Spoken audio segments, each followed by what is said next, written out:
દાદા તમારું નામ શું? મારું નામ છે અમારી જગ્યા એટલે અગ્નિ અખાડો અને મારું નામ છે વિમલાનંદજી. મારા ગુરુદેવ સાપડા મુક્તાનંદ બાપુ. આ પાંડવો વખતની આ જગ્યા જૂની પુરાણી મહાભારત વખત. મહાભારતમાં પાંડવો જ્યારે થઈ ગયા ત્યાંની અને આની આ ગુફા અને અવલૌકિક મંદિર સ્વયંભૂ પ્રગટ કહેવાય ને. આ કોઈ લિંગની સ્થાપના નથી. જે પાણીની ટપક ટપક જે પદ્ધતિ પડે એના બાણ બનેલા, શિવલિંગના બાણ બનેલા છે.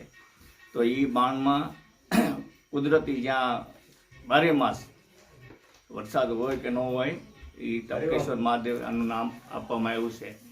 આજુબાજુના હજારો ભક્તોએ આશ્રમની આ નોંધ લીધેલી છે. આની અંદર જે ગુફા છે એમ કહેવાય છે કે જુનાગઢ છે. આ ગુફા છે આ નીકળતી. આ ગુફા છે જુનાગઢ સુધી જાય છે. જુનાગઢ સુધી જાય છે ગુફા. સમય અનુસાર પછી તો કોઈ રીતે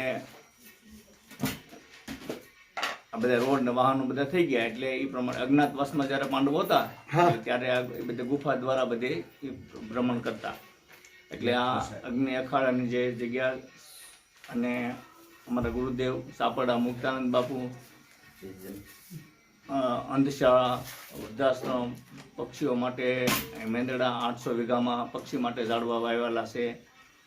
હોસ્પિટલ બધું ફ્રીમાં અહીંયા કરે છે. નિરાધાર બાળકો હોય એને પણ બાપુ લઈ આવેલા છે. અને આ જગ્યા તો તપોભૂમિ, સંતોની તપોભૂમિ. જે આ શિવાનંદ બાપુ, વાલમાનંદ બાપુ, બધાએ બ્રહ્માનંદ બાપુ એ બધી અહીંયા તપસ્યા કરેલી છે. અને આ તપસ્યાની ભૂમિ અને અખાડા. દાદા આ ટપકેશ્વર મહાદેવ, હા, એ ટપકેશ્વર મહાદેવ કઈ જગ્યાએ આવ્યું છે અને સૌથી નજીક કઈ જગ્યાએ તેને કયા ગામથી નજીક પડે આપણે? ગીરગઢડાથી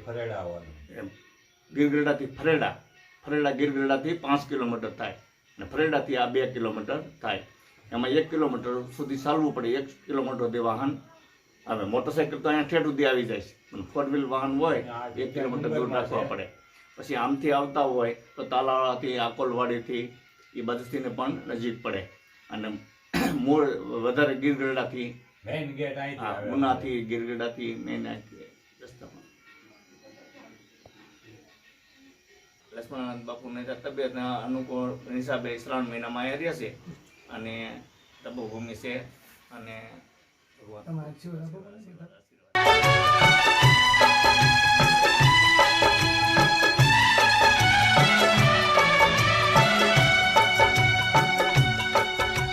शिव शंकर को जिसने पूजा उसका ही उद्धार हुआ.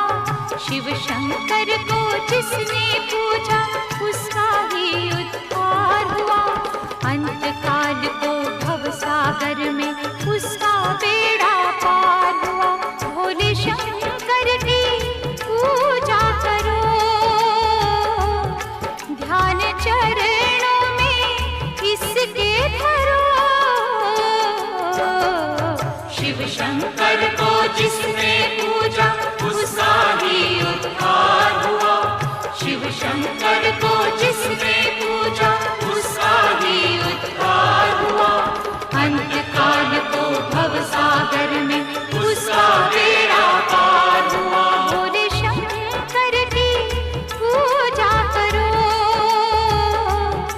ध्यान चरणों में इसके धरो. हर हर महादेव शिव शंभु, हर हर महादेव शिव शंभु, हर हर महादेव शिव शंभु, हर हर महादेव शिव शंभु.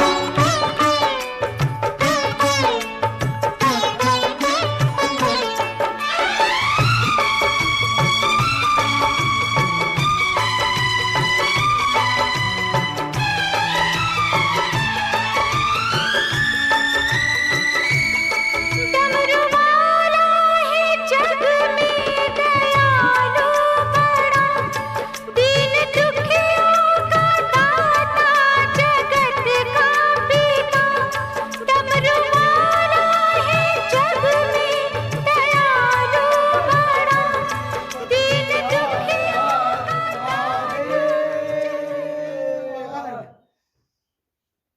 આજે ટપકેશ્વર મહાદેવ એટલે કે ટપકેશ્વર મહાદેવ મંદિરે આજે કુદરતી રીતે જ પહાડોમાંથી જેવી રીતે આપણે એમ કહેવામાં આવે છે ઇતિહાસમાં અને સ્વાધ્યાયમાં કહેવામાં આવે છે કે ડુંગરા દૂજે છે.